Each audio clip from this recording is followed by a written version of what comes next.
लक्ष्मीनारायणस्तोत्रम् ध्यानं चक्रं विद्यावरघटगदादर्पणं पद्मयुग्मं दोभिर्बिभ्रसुरुचिरतनुं मेघविधुन्निभाभं गाढोत्कण्ठं विवसमनीशं पुण्डरीकाक्षलक्ष्मयोरेकीभूतं वपुर्वतु वः पीतकौसेयकान्तं शङ्खचक्रगदापद्मकुम्भा दर्शाब्जपुस्तकं बिभ्रतं मेघचपलवर्णं लक्ष्मीहरिं भजे विद्युत्प्रभाव श्रीलष्टघनोपमानौ शुद्धाशये बिम्बितसुप्रकाशौ चित्ते चिदाभौ कलयामि लक्ष्मी नारायणौ सत्त्वगुणप्रधानौ लोकोद्भवस्थे मलयेश्वराभ्यां शोकोरुदिनी स्थितिनाशकाभ्यां नित्यं युवाभ्यां नतिरस्तु लक्ष्मी नारायणाभ्यां जगतः पितृभ्यां सम्पत्सुखानन्दविधायकाभ्यां भक्तावनानारतदीक्षिताभ्यां नित्यं युवाभ्यां नतिरस्तु लक्ष्मी नारायणाभ्यां जगतः पितृभ्यां दृष्टवोपकारे गुरुतां च पञ्च विंशावतारान् सरसं दधद्भ्यां नित्यं युवाभ्यां नतिरस्तु लक्ष्मी नारायणाभ्यां जगतः पितृभ्यां क्षीराम्बुरास्यादिविराटभवाभ्यां नारं सदा पालयितुं पराभ्यां नित्यं युवाभ्यां नतिरस्तु लक्ष्मी नारायणाभ्यां जगतः पितृभ्यां दारिद्र्यदुःखस्थितिदारकाभ्यां दयैव दूरीकृतदुर्गतिभ्यां नित्यं युवाभ्यां नतिरस्तु लक्ष्मी नारायणाभ्यां जगतः पितृभ्यां भक्तव्रजाघौघविदारकाभ्यां सुयासयोदधूतरजस्तमोभ्यां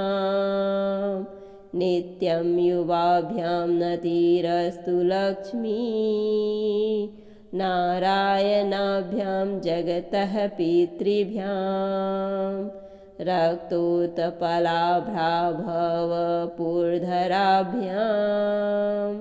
पद्मारिशङ्खाब्जगदाधराभ्यां नित्यं युवाभ्यां नतिरस्तु लक्ष्मी नारायणाभ्यां जगतः पितृभ्याम् अङ्घ्रिद्वयाभ्यचर्ककल्पकाभ्यां मोक्षप्रदप्राक्तनन्दपतिभ्यां नित्यं युवाभ्यां नतिरस्तु लक्ष्मी नारायणाभ्यां जगतः पितृभ्याम् इदं तु यः पठेत् स्तोत्रम्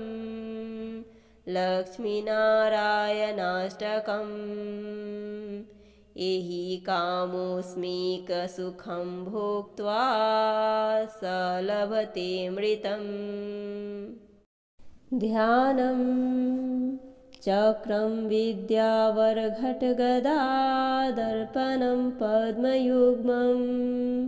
दोभिर्बिभ्रसुरुचिरतनुं मेघविधुन्निभाभं गाढोत्कण्ठं विवसमनीशं पुण्डरीकाक्षलक्ष्मयोरेकीभूतम् वपुर्वतु वः पीतकौसेयकान्तं शङ्खचक्रगदा पद्मकुम्भा दर्शाब्जपुस्तकम् बिभ्रतं मेघचपलवर्णं लक्ष्मीहरिं भजे विद्युत्प्रभाव श्रीलष्टघनोपमानौ शुद्धाशये बिम्बितसुप्रकाशौ चित्ते चिदाभौ कलयामि लक्ष्मी नारायणौ सत्त्वगुणप्रधानौ लोकोद्भवस्थे मलयेश्वराभ्यां शोकोरुदीने स्थितिनाशकाभ्यां नित्यं युवाभ्यां नतिरस्तु लक्ष्मी नारायणाभ्यां जगतः पितृभ्यां सम्पत्सुखानन्दविधायकाभ्यां भक्तावनानारतदीक्षिताभ्यां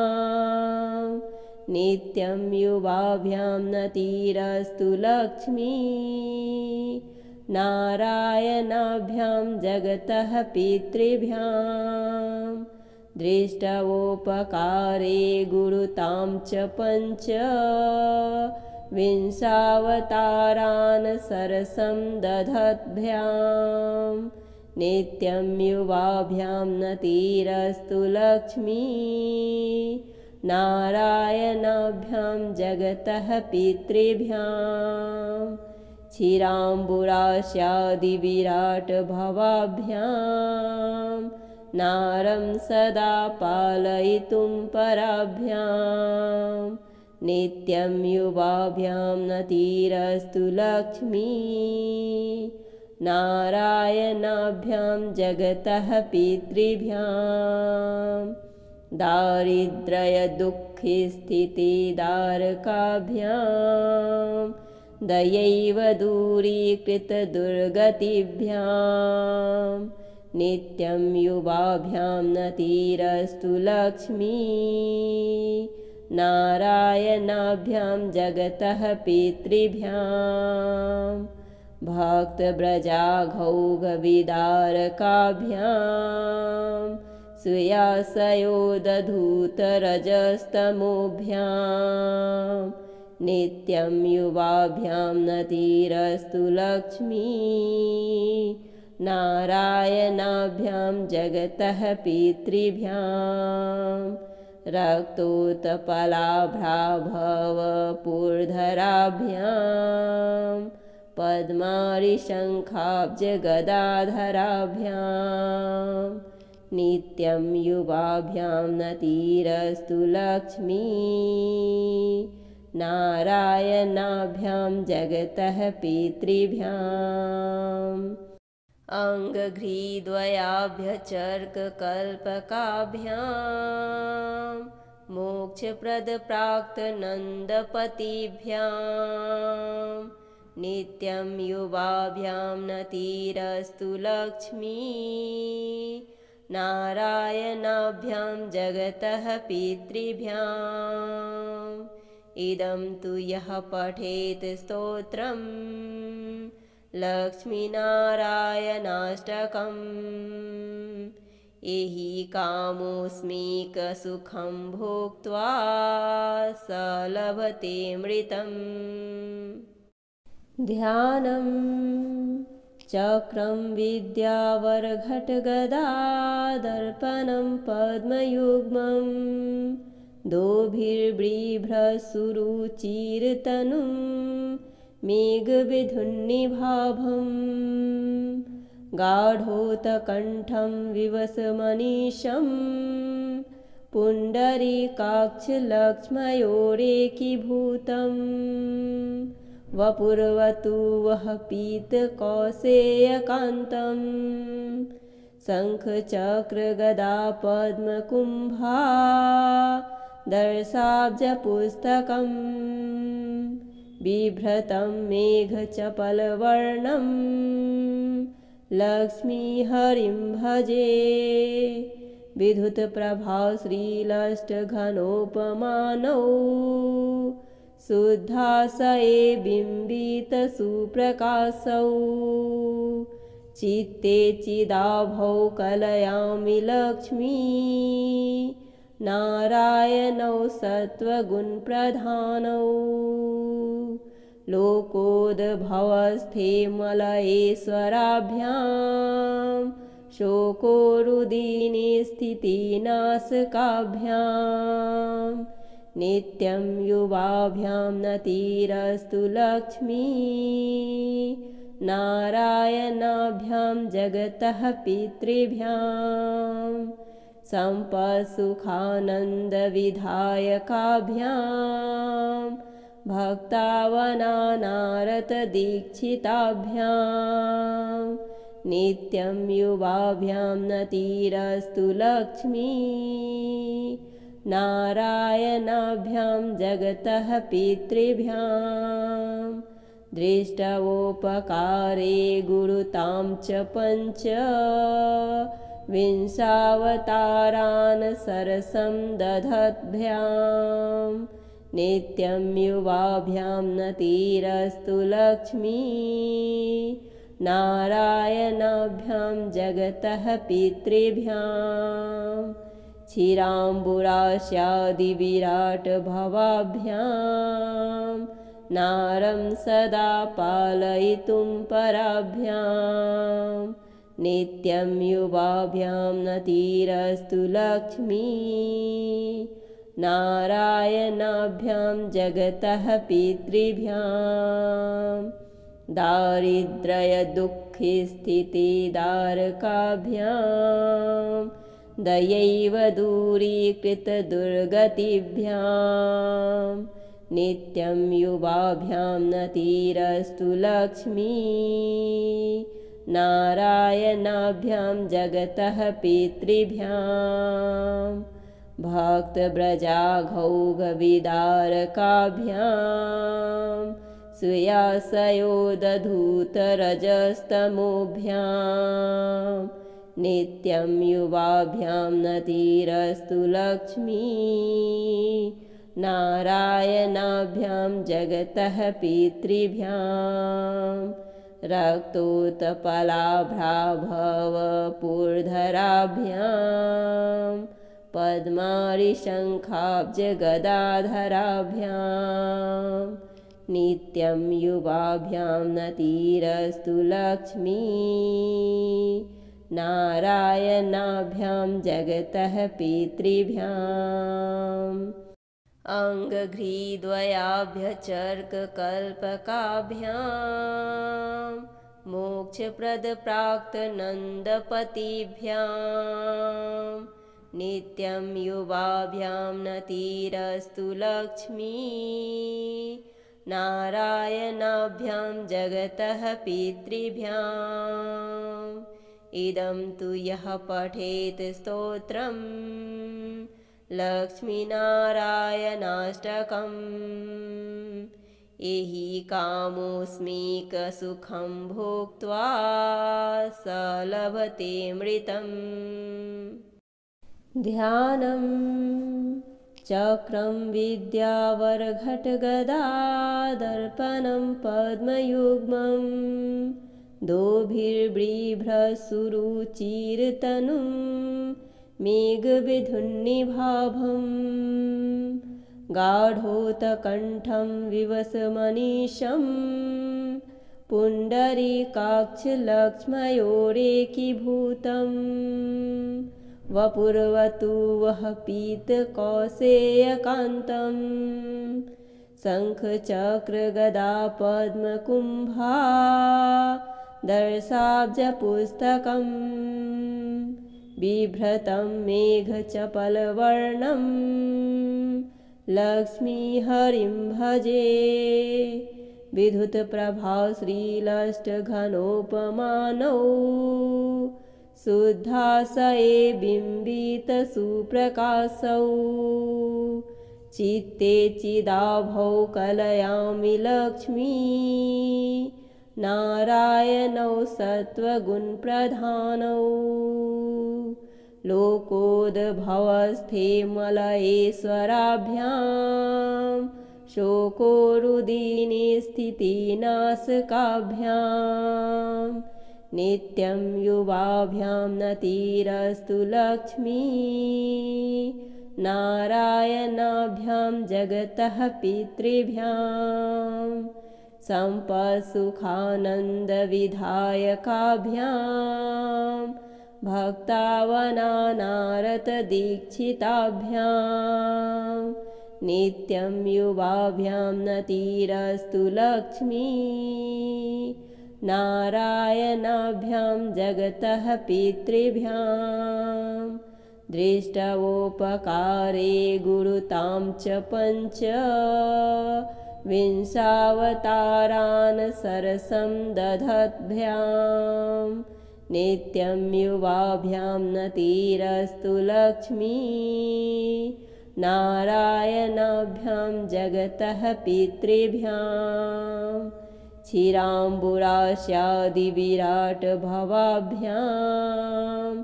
नारं सदा पालयितुं पराभ्यां नित्यं युवाभ्यां नतिरस्तु लक्ष्मी नारायणाभ्यां जगतः पितृभ्यां दारिद्र्यदुःखस्थितिदारकाभ्यां दयैव दूरीकृतदुर्गतिभ्यां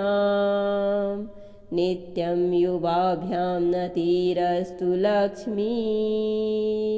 नारायणाभ्यां जगतः पितृभ्यां भक्तव्रजाघौघविदारकाभ्यां सुयासयोदधूतरजस्तमोभ्यां नित्यं युवाभ्यां नतिरस्तु लक्ष्मी नारायणाभ्यां जगतः पितृभ्यां रक्तोत्पलाभ्राभवपूर्धराभ्यां पद्मारिशङ्खाब्जगदाधराभ्यां नित्यं युवाभ्यां नतिरस्तु लक्ष्मी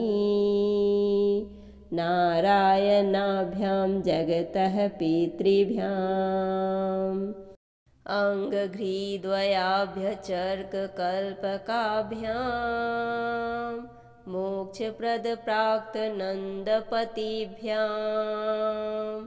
नित्यं युवाभ्यां नतिरस्तु लक्ष्मी नारायणाभ्यां जगतः पितृभ्याम् इदं तु यः पठेत् स्तोत्रम् लक्ष्मीनारायणाष्टकम् एहि कामोऽस्मिकसुखं भोक्त्वा स लभतेऽमृतम् ध्यानं चक्रं विद्यावरघटगदादर्पणं पद्मयुग्मं दोभिर्बिभ्रसुरुचिरतनुं मेघविधुन्निभाभं गाढोत्कण्ठं विवसमनीशं पुण्डरीकाक्षलक्ष्मयोरेकीभूतं वपुर्वतु वः पीतकौसेयकान्तं शङ्खचक्रगदापद्मकुम्भा दर्शाब्जपुस्तकं बिभ्रतं मेघचपलवर्णं लक्ष्मीहरिं भजे विद्युत्प्रभाव श्रीलष्टघनोपमानौ शुद्धाशये बिम्बितसुप्रकाशौ चित्ते चिदाभौ कलयामि लक्ष्मी नारायणौ सत्त्वगुणप्रधानौ लोकोद्भवस्थे मलयेश्वराभ्यां शोकोरुदीने स्थितिनाशकाभ्यां नित्यं युवाभ्यां नतिरस्तु लक्ष्मी नारायणाभ्यां जगतः पितृभ्यां सम्पत्सुखानन्दविधायकाभ्यां भक्तावनानारतदीक्षिताभ्यां नित्यं युवाभ्यां नतिरस्तु लक्ष्मी नारायणाभ्यां जगतः पितृभ्यां दृष्टवोपकारे गुरुतां च पञ्च विंशावतारान् सरसं दधद्भ्यां नित्यं युवाभ्यां नतिरस्तु लक्ष्मी नारायणाभ्यां जगतः पितृभ्यां क्षीराम्बुरास्यादिविराटभवाभ्यां नारं सदा पालयितुं पराभ्यां नित्यं युवाभ्यां नतिरस्तु लक्ष्मी नारायणाभ्यां जगतः पितृभ्यां दारिद्र्यदुःखिस्थितिदारकाभ्यां दयैव दूरीकृतदुर्गतिभ्यां नित्यं युवाभ्यां नतिरस्तु लक्ष्मी नारायणाभ्यां जगतः पितृभ्यां भक्तव्रजाघौघविदारकाभ्यां सुयासयोदधूतरजस्तमोभ्यां नित्यं युवाभ्यां नतिरस्तु लक्ष्मी नारायणाभ्यां जगतः पितृभ्यां रक्तोत्पलाभ्राभवपूर्धराभ्यां पद्मारिशङ्खाब्जगदाधराभ्यां नित्यं युवाभ्यां नतिरस्तु लक्ष्मी नारायणाभ्यां जगतः पितृभ्याम् अङ्घ्रिद्वयाभ्यचर्ककल्पकाभ्यां मोक्षप्रदप्राक्तनन्दपतिभ्यां नित्यं युवाभ्यां नतिरस्तु लक्ष्मी नारायणाभ्यां जगतः पितृभ्याम् इदं तु यः पठेत् स्तोत्रम् लक्ष्मीनारायणाष्टकम् एहि कामोऽस्मिकसुखं भोक्त्वा स लभतेऽमृतम्। इति श्री कृष्णकृतं लक्ष्मीनारायण स्तोत्रं सम्पूर्णम्।